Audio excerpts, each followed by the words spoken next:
ತಡಿ ತಡಿ ಒಂದು ಸೆಕೆಂಡ್ ತಡಿ. ನೋಡೋಣ ಇದೆಷ್ಟು ಎಕರೆ ಅಣ್ಣ ಇದು ಲೇಔಟ್? ಅಲ್ಲ ಒಂದು 10-12 ಎಕರೆ ಬರ್ಬೋದೇನೋ. ಇದು ಒಂದು 5 ಎಕರೆಗೆ ಲೇಔಟ್ ಇದೆ ಅಂತ ನೋಡ್ಕೊಳ್ಳಿ. ಇದು ನೋಡ್ಕೊಳ್ಳಿ, ಇದೇ ಜಮೀನು. ಇದು 4 ಎಕರೆ ಬರುತ್ತೆ ನೋಡ್ಕೊಳ್ಳಿ. ಈ ಗುಡ್ಲಿಂದ ಈ ಕಡೆಯಿಂದ ಶುರುವಾಗುತ್ತೆ, ಪಕ್ಕಕ್ಕೆ ನೋಡಿ ಇವೆಲ್ಲ ಇದಾವೆ ಅಕ್ಕಪಕ್ಕ. ಒಂದು ಬೋರ್ ಇದೆ ಇದರಲ್ಲಿ. ಹೈವೇಗೆ ಒಂದು 1/4 ಕಿಲೋಮೀಟ್ರು ನೋಡಿ, ಅದೇ ಹೈವೇ ನೋಡ್ಕೊಳ್ಳಿ. ಇದೆಲ್ಲ ನಕಾಸಿ ರೋಡು ನೋಡಿ. ಇದು ನೋಡಿ ಅಲ್ಲೊಂದು ಹಳ್ಳದ ಪಕ್ಕದಲ್ಲೇ ಇದೆ ಇದು. ಆ ಬ್ರಿಡ್ಜಿನ ನಡೆಗಳ್ದೇನೆ ಹಳ್ಳ ನೋಡಿ. ಅಲ್ಲೊಂದು JCB ಇದೆ ನೋಡಿ, ಅದೇ NH4. ಸಿರಕ್ಕೆ ಒಂದು 5 ಕಿಲೋಮೀಟರ್ ಆಗುತ್ತೆ ನೋಡ್ಕೊಳ್ಳಿ. ಅದೇ ಊರು ನೋಡ್ಕೊಳ್ಳಿ. ಇದೇ ಅದು ಆ ತೋಟ ಇರೋದು, ಈ ಕಡಲೆಗಡೆ ಇರೋದು, ಇದೆಲ್ಲನ ಇದೇ ಜಮೀನು ನೋಡ್ಕೊಳ್ಳಿ. ಸ್ಟಾರ್ ರೋಡ್ ಪಾಯಿಂಟೇನೆ. ಅಲ್ಲಿ ಗಾಡಿ ಹೋಗ್ತಿದ್ದಲ್ಲ ಅದೇ ಸ್ಟಾರ್ ರೋಡ್ ನೋಡ್ಕೊಳ್ಳಿ.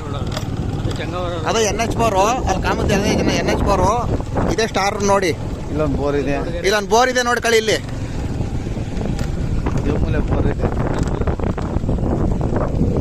ನೋಡಿ, ಇನ್ನೊಂಚೂರು ಮುಂದೆ ನಡಿ ನೋಡಿ. ಇದೇ ಬೋರು ನೋಡ್ಕೊಳ್ಳಿ. ಇದೇ ಸ್ಟಾರ್ ರೋಡು. ಇದೆ ನೋಡಿ, ಇದೇ ಸ್ಟಾರ್ ರೋಡು. NH4 ಹಾಂ.